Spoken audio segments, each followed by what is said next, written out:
क्योंकि वो आदमी दिन भर घर पर ध्यान और साधना करता रहता था। उसकी पत्नी उसे ऐसा इंसान समझने लगी जो काम करने से बचता है। व्यापार से 1 करोड़ कमाते ही उसने उससे तलाक मांग लिया, जबकि कभी वही उसे पाने के लिए खुद आगे बढ़ी थी और शादी के बाद उसी ने उसके चेहरे का जन्म का निशान ठीक किया था। अब वो कहती रही कि इलाज उसने देसी नुस्खे से खुद किया था और वो कम उम्र में बहक गई थी। अब वो बदल चुकी है क्योंकि उसने अपने दम पर 1 करोड़ कमा लिया है, जबकि उसकी कमाई के पीछे उसी का सहारा था। आदमी समझ गया कि अचानक कुछ मिलते ही उसमें घमंड आ गया है, इसलिए उसने उसे रोकना छोड़ दिया और तलाक मान लिया और बदले में केवल एक पुराना सा आंगन वाला मकान मांगा जो पहले ही बिक चुका था।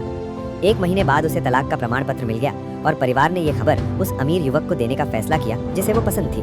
तभी सास ने देखा कि बंटवारे में आदमी उस बिके हुए सिवान वाले आंगन के मकान को ले गया है और फिर पता चला कि उस इलाके में तोड़फोड़ होने वाली है, इसलिए उसकी कीमत 5 करोड़ है। ये सुन के सब सन्न रह गए। साला बोला वो जाकर वो मकान वापस ले आएगा। उसी समय आदमी फोन पर उस धन कुबेर परिवार के बुजुर्ग से बात कर रहा था जो अब तक उसकी पूर्व पत्नी को सहारा दे रहे थे। तलाक की खबर मिलते ही उस बुजुर्ग ने उसके लिए मदद बंद कर दी और विनती रखी कि वो एक ताकतवर परिवार के बूढ़े व्यक्ति का इलाज करे। तभी साला और सास घुस आए। सास गालियां देने लगी और मकान सौंपने की मांग करने लगी, लेकिन आदमी ने तलाक के समझौते की बात कही और उन्हें निकल जाने की चेतावनी दी। साला हमला करने दौड़ा पर आदमी ने उसे रोक लिया और सास को इतनी डांट लगाई कि उनके घुटने कांपने लगे। खतरा समझकर दोनों एक धमकी फेंकते हुए पीछे हट गए। उनके जाते ही एक युवती आई। वो उस ताकतवर बूढ़े व्यक्ति की पोती थी और धन कुबेर बुजुर्ग के कहने पर आदमी को अपने दादा का इलाज कराने ले जाने आई थी। उसे शक था कि युवा आदमी वैद्य कैसे हो सकता है, फिर भी वो तैयार हुआ और चल पड़ा। उस परिवार के घर पहुंचते ही उसने देख लिया कि बूढ़ा व्यक्ति बीमार नहीं बल्कि किसी ने उस पर जाल बिछा दिया है। उसने बताया कि उसे बार बार कमुत्तेजक सपने आते हैं और उसकी जीवन ऊर्जा क्षीण हो चुकी है। ये सुनते ही घर का दूसरा बेटा भड़क उठा। उसने उसे झोला छाप कहा, बोला कि उसके पिता हमेशा संयमी रहे हैं और वो उसे सबक सिखाने को तैयार हो गया। लेकिन तभी बूढ़ा व्यक्ति जाग गया और लज्जित होकर उसने सपनों की बात सही मान ली। आदमी ने कागज, कलम और सिंदूर मंगवाया, तुरंत भ्रमजाल तोड़ दिया और जो तांत्रिक साधु इसने बिछाया था उसे प्रतिघात झेलना पड़ा।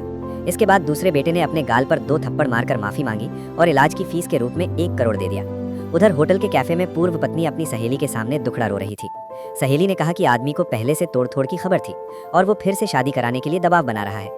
सलाह दी कि वो उसे लटकाए रखे, पहले मकान का नामांतरण वापस कराए, फिर उसे छोड़ दे और उस अमीर युवक से शादी कर ले। उसने सहेली की बात मान ली, जबकि सहेली ने चोरी से उस अमीर युवक को संदेश भेज दिया कि तलाक करवा लिया गया है। अमीर युवक खुश हुआ क्योंकि उसे लगता था कि पूर्व पत्नी को वर्षों से धन कुबेर परिवार का सहारा मिला है। शायद वो उस बुजुर्ग की बाहर की संतान हो सकती है, इसलिए उससे शादी करके वो धन कुबेर का दामाद बन जाएगा। होटल में पूर्व पत्नी ने आदमी को देखा और मान लिया कि वो उसका पीछा करके समझौता कराने आया है, इसलिए उसने उसे चेतावनी दी कि वो कोशिश ना करे। लेकिन आदमी ने कोई जवाब नहीं दिया और बिना मुड़े चला गया। फिर उसने देखा कि वही युवती आई, उसकी बाह पकड़कर हंसते हुए उसे बाहर ले गई। वो पीछा करना चाहती थी पर सहेली ने रोक लिया और कहा कि युवती केवल जलाने के लिए किराए की अभिनेत्री है।